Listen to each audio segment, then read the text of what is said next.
G'day, welcome to Low Carb in the Leaves with me, Dr. Mary Barson. I've got a little puppy with me. Hello, puppy. Okay, so this week I thought we would discuss something I talk about in my clinic a lot. Common traps, tips and tricks with transitioning to low carb real food.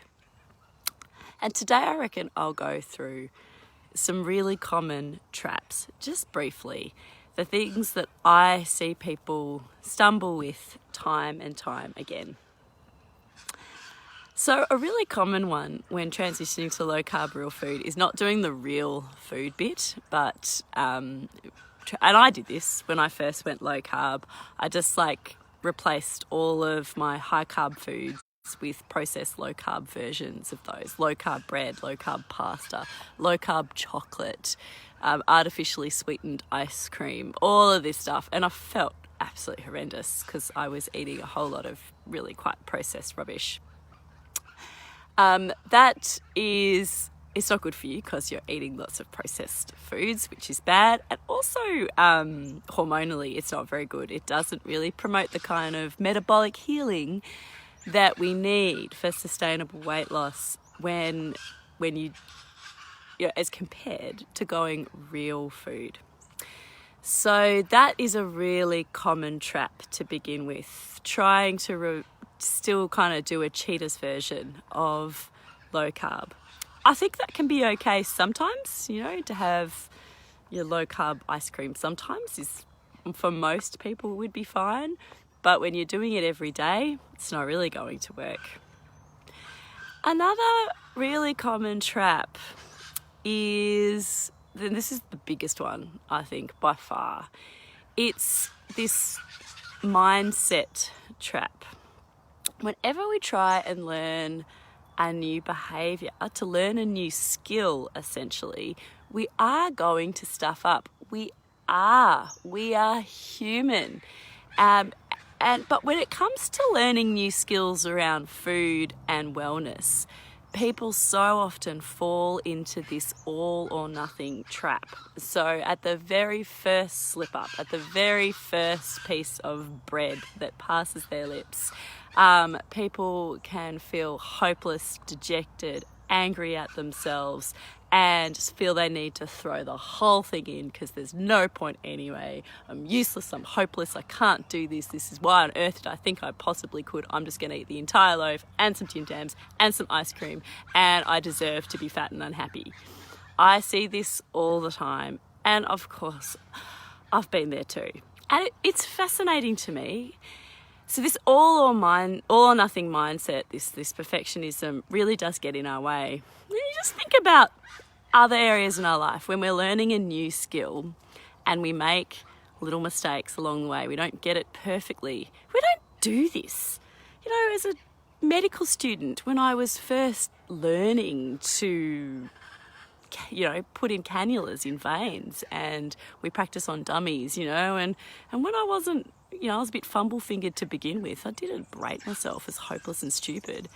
My daughter she's a young primary school child, and she's learning new skills all the time. At the moment, she's really priding herself on her ability to draw animals, and she's working on that. But when she kind of sort of stuffs up the ear a little bit, or it doesn't look exactly the way that she wants it to, she doesn't berate herself and think that she's hopeless and stupid and there's no point and she's never going to draw animals anyway, because why on earth did she think she could draw animals?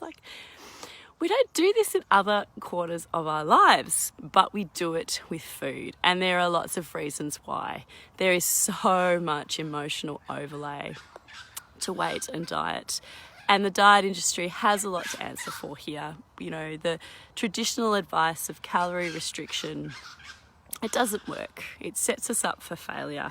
So when people try and lose weight, they fail time and time again, largely because the advice is so crappy. Calorie restriction is not a sustainable long-term solution. It is at the heart of yo-yo dieting, and I know we've discussed this lots in the past.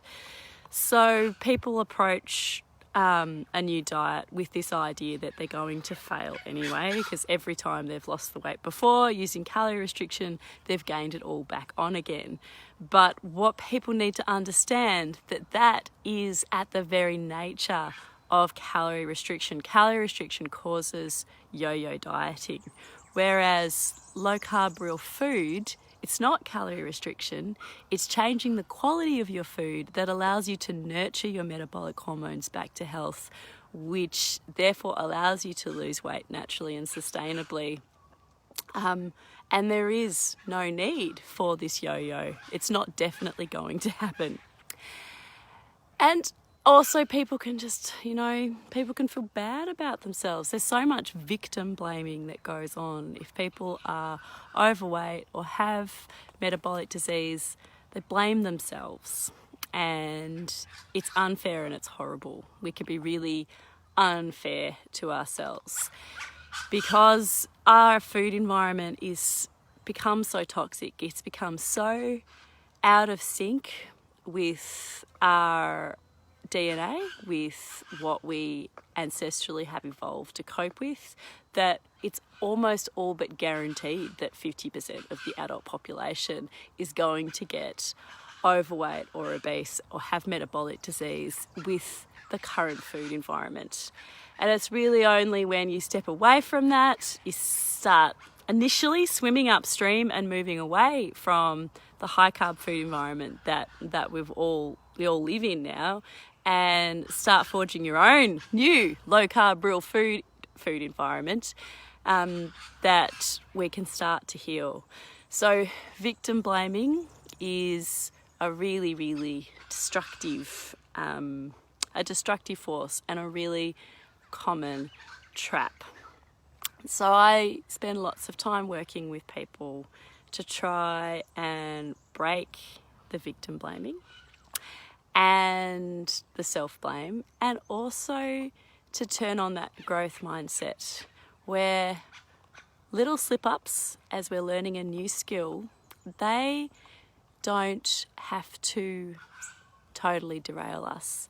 Instead, we can learn from them. And that's what we humans do. I mean, I'm sitting here on my lawn in this November morning. I am the sum of all of my past mistakes, all the things that I have learned as I have stumbled along in my life. I have learnt a lot and it's made me who I am. And these mistakes have been a really important educator and instructor in my life. So too, little slip-ups and mistakes as you transition to healthy real food, they can educate you. If you eat the packet of Tim Tams when your friend comes over crying, learn from it. Just think about how that happened, why it happened, and how you might do it differently. And we have a whole structure around how people can do this, how you can learn self-compassion, because it is a learnable skill. And very roughly, this self-compassion to learn how to turn mistakes into our greatest teachers is, first of all, being mindful and just realizing, I guess, when you've done something that isn't in line with your health goals and the new skills that you want to learn. And practicing mindfulness daily is an important part of that because it makes your mind less reactive and gives you that little bit of space to be able to recognise, but a space to be able to choose your response. When a stimulus comes in, the calm and more mindful mind has a little bit of space to choose their response. So that's part of it. The other part is really just accepting, being kind to yourself. So when you reflect on a mistake that you've made, try and reflect on it the same way that you would a dear friend or a child or a cute little puppy, You wouldn't, hurt a cute little puppy when it's learning its manners for the first time. So really, be kind to yourself. That is an important part of learning and behaviour change. It really, really is. And then accepting your common humanity.